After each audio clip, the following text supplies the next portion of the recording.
Back at the Milwaukee Mile as the Toyota safety car leads the field away for the first warm-up lap as we get set for the green flag in the Players Limited Toyota Atlantic Championship. Bob Barsha, David Hobbs with you. Let's take a look at the starting lineup. On row 1, Greg Ray on pole for the 5th time in as many starts. The points leader coming in from Plano, Texas. Next to him, David Empringham, just 4th in points. The defending champion from Canada desperately needs a win. Row 2 will be Richie Hearn from Arcadia, California, the Long Beach winner. Next to him, Bobby Carville from Johnstown, New York, with a pair of thirds thus far in 1994. Row 3 will be Clint Mears from Bakersfield, California, making his series debut. At his elbow, Patrick Carpentier from Joliet, Quebec. On row 4, Colin Truman from Amwin, Ohio, 3rd in points coming in, next to David Myers from Boulder, Colorado. Row 5 will be Jeremy Cotterill from Birmingham, England, and next to him, Gary Peterson from Huntington Beach, California. Row 6 will be Peter Fawcetta Jr. from New York City, next to Bert Hart, returning to the Players Limited Toyota Atlantic Series out of Boca Raton, Florida. In the 7th and final row, Bernie Schuckman from Dallas, Texas, next to him, Jimmy Puglisi from Oceanside, New York. Hart, Schuckman, and Puglisi are all in older Swift chassis, so they are running in the C2 category for older machines. Now, because this is an oval race, we will dispense with the usual Toyota Atlantic standing start, and we will take a rolling start at the green flag. Now Greg Ray brings the field around to the right of your screen. You see the left front wheel of David Empringham as the RPMs come up. Our top 3 cars, Ray, Empringham, and Hearn, all under the existing track record. Nicely bunched at the front. They come down to the green flag and we are racing. I thought David Empringham had the advantage going into turn 1, but Greg Ray, being on the low inside line, had the right track and managed to ease him out as they go down the back straight for the first time here. Up to about 155 miles an hour into turn 3. You can see that this track is very, very wide. It's very old and very wide, so these guys have got plenty of room to play in. On board with David Empringham as Greg Ray begins to draw away from the field. And there, the number 4 car, that is Clint Mears picking up a position there. There's Richie Hearn, his teammate, and Clint Mears is now in 5th spot. The order right now is Ray, Empringham, and Hearn. Now there's Patrick Carpentier in the blue and white machine, driven last year in the series by Jacques Villeneuve. He is in 4th place, and just behind him is Colin Truman in the number 5 car. Colin Truman from Alton, Ohio. Picked up some sponsorship now from Hogan Truck Leasing. Of course, Carl Hogan being Bobby Rahal's teammate in the IndyCar series. In fact, I got a mistake there. Rick Mears, in fact, in 4th spot now. Clint Mears in 4th spot. That's going to be hard to get used to. That's going to be an easy mistake to make, no doubt about it. Once more, through turn number 4. There is Empringham, and there is Richie Hearn. He crashed heavily in the first oval race of the year at Phoenix, but then came back and won on the streets of Long Beach. Richie Hearn, I think he's the youngest man in the series at just 22 years of age, very young, a rookie. Has done a lot of go-kart racing. He's done a tremendous amount of racing for such a young guy, but this is his first year in Toyota Atlantic. Ooh, that's Bobby Carville getting close to the wall there in the Milwaukee Brewers sponsored car. Patrick Carpentier now being wound in by Colin Truman in the number 5 car.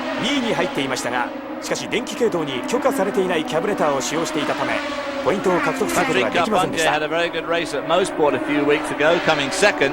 Unfortunately for him, he had carburetors on his car then, or carburetors as you would say, not fuel injection, so scored no points. Got the money, but no points. Now he's got fuel injection and is going for the points for the rest of the season. You saw the cars take a hop off that corner, as David mentioned. Very bumpy here. A big bump right here between turns 1 and 2, right where that patch is. The circuit, as you can see, has been patched extensively, and a lot of the drivers don't like the bumps here, but funnily enough, those bumps tend to keep the speeds down a little bit. If they resurface this place, the speed would drop a lot. There's Peter Fawcetta Jr. coming under attack from Jeremy Cotterill in a car, the green and white colors we were used to seeing Kenny Wilden in last year. Wilden will be back in the series, but right now that car belongs to Jeremy Cotterill, and he comes under fire now. That's Gary Peterson in the 27 car. Of course, Jeremy Cotterill has never driven on an oval before. He's done a lot of racing in England and Europe in that Vauxhall Lotus series. Did quite well. Stayed out of racing last year. As we look at Greg Ray really putting some speed on him. There you notice the helmet support used on the ovals to help the drivers keep the helmet up. Let's take a lap around, David. Into turn 3. Very bright sunshine. Lifts off just a bit, keeps some power on, and coming off turn 4. Hard on the gas down this bumpy straight. You can see how his head's moving that headrest just on the straight. Then it'll really start to bend here as his head really thrusts sideways. This car's developing a lot of G-force. That was a lap, pretty quick. Lapping near 140-mile-an-hour average in the silver and blue of the Dallas Cowboys. Greg Ray leads the way, and we'll be back for more of the Players Limited Toyota Atlantic Championship from Milwaukee. Back in Milwaukee on a crystal clear blue sky day. You're riding with David Empringham as he begins to work slower traffic, diving down to the inside on this bumpy but very broad racetrack. Lots of room to work with here, David Hobbs. Well, there is lots of room to work with, but of course the track is narrower than it looks because, as I said earlier, if you get too far offline up into that grey stuff, you can't really work the track. You lose a lot of grip. And of course, unlike, say, a Daytona, the banking here is not very much. It's only, I think, 5 degrees. And so there's not a lot of banking to help you. But there's Empringham really, really winding in our leader, number 2. And soon he will be riding his draft, which will make his task easy. But of course, catching him up and getting around him is 2 different things. David Empringham just had terrible racing luck in the first few events of the year. And as a result, points have been hard to come by. He is 19 points down to the man he is pursuing right now, Greg Ray. In the draft there. There's number 4, Clint Mears. Let's get more on Clint Mears' situation with Gary Gerald in the pits. Well, Bob, we're down here in the center of the infield instead of the pits, up on top of one of the Marlboro coaches, Rick Mears, who's driven so many races with great success, watching with apprehension. Give us a quick evaluation of Clint's progress. He's doing great. He really is. I mean, he's learned more here in the last 5-10 laps than he has all year long. And being his first race with the Atlantic Series, he's doing a heck of a job. I'm proud of him. He's doing a heck of a job. How's Pop doing here with the emotion? Pop's not doing so well. He's doing a great job. Dad's struggling a little. All right, hang in there. All right, thank you. Bob? All right, Gary, thank you. And thank you, Rick Mears. Proud Papa. Well, Rick Mears, of course, not only won 4 Indy 500s, he's won 3 of the IndyCar races here at Milwaukee. So no doubt watching with apprehension and knows exactly what it's like out there for Clint. There's Colin Truman just ahead, and that would be a battle for position. The running order right now is Greg Ray, David Empringham, then the 19 of Richie Hearn, the 78 of Bobby Carville, then the 5 of Colin Truman, with Clint Mears in 6th. Going around, Peter Fawcetta Jr. Fawcetta running in 10th spot. Be interesting to find out from the drivers afterwards how that new Yokohama right front tyre is standing up. They developed a special tyre, as you started to say earlier on, for these ovals. It has a bit less meat in the tread, which negates any possibility of blistering, which is what they did have a bit of at Phoenix back at the beginning of the year. Of course, steeper bank at Phoenix sound a lot hotter. But of course, typical today is very much hotter than they've been practicing. The temperature's gone way up today, and obviously the track temperature's gone up with it. There's your leader, Greg Ray, really working that helmet support, that bolster that helps the driver keep the helmet up. Now you're on board with David Empringham, trying to close in. Down the back straight there into turn 3 over many of these patches there. You can see the track has really been patched up. Now this is the battle just behind David Empringham. Richie Hearn and Bobby Carville. Then you saw Colin Truman coming into view, followed by Clint Mears. Those are the top 6 cars. In 7th place is Patrick Carpentier. Running 8th is Jeremy Cotterill. 9th is David Myers. And in 10th, Peter Fawcetta Jr.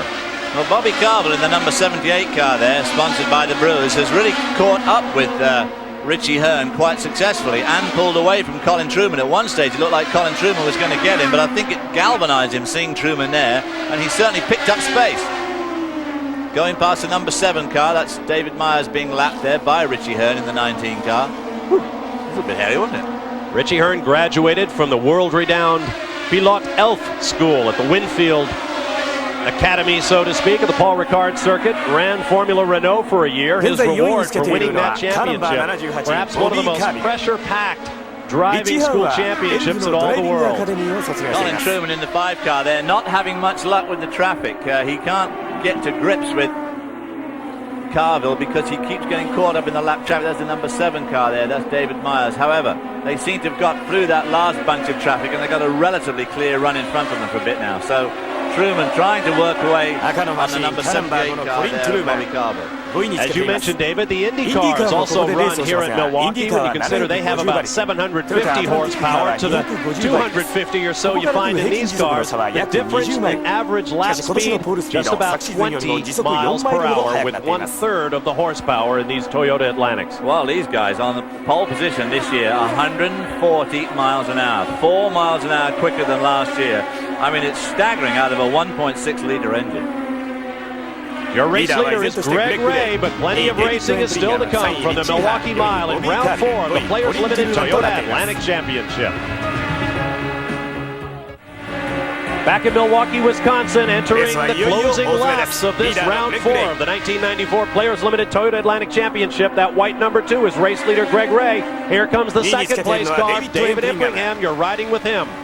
David Impringham going in high, then right down to the yellow line in the middle of turns 1 and 2. Great place to watch a race, I can tell you, on the inside there of turns 1 and 2. In fact, the Milwaukee Mile is just a great place to watch a race. It is absolutely fabulous. It's so fast and bumpy, and there's so much traffic, and these cars weave in and out. The judgment required by the drivers is tremendous. I never raced here, but it looks to me like it should be fun. Tremendous tunnels running the length of the side pod give these cars tremendous downforce. Now the number 5 of Colin Truman there to the right of your screen is beginning to close up on the black car and the yellow helmet of Richie Hearn. I mean, Hearn has not been out of a race lead virtually all year when he was on the racetrack, but he's not really a part of this battle. The first 2 cars of Ray and Impringham have drawn well away from this battle now, and Richie Hearn has to be concerned about Colin Truman in his mirrors. Yeah, because Colin Truman has the advantage of being able to see what Richie Hearn is doing. Richie Hearn, of course, cannot see what Colin Truman is doing, and of course Colin Truman also has Richie Hearn's draft, which he's using right now. Up under the grandstand there on the front straightaway into turns 1 and 2. Not many laps left, so if he's going to get round him, he's got to get on with it. A little bit slower off turn 2 than Richie Hearn, maybe. More traffic. Truman using the draft of the lapped car there. Tucks underneath the tail of Richie Hearn. Got to be just a bit careful. Can't tuck under too close going through the corners. But obviously wants to be tucked right under it going down the straight. Down across the start-finish line, the battle continues to rage. Ooh, Richie Hearn got a good break there. Colin Truman got badly balked coming off turns 1 and 2. So that gave Richie Hearn a bit of a step up. Bert Hart falls under the wheels of Richie Hearn, puts him a lap down. We'll be looking for race leader Greg Ray. There he is, coming off the corner. Will he get the checkered flag? A white flag is out. And now the checkers. White flag for everyone behind. The lead battle won by Greg Ray with an absolutely dominating performance. He takes the pole, does not replay the mistake he made last year, and gets the victory at Milwaukee. Saw his happy crew, the Genoa Racing team, and a wave to the crowd. A well-earned victory for Greg Ray. We'll be back to the Milwaukee Mile to hear from him in just a moment.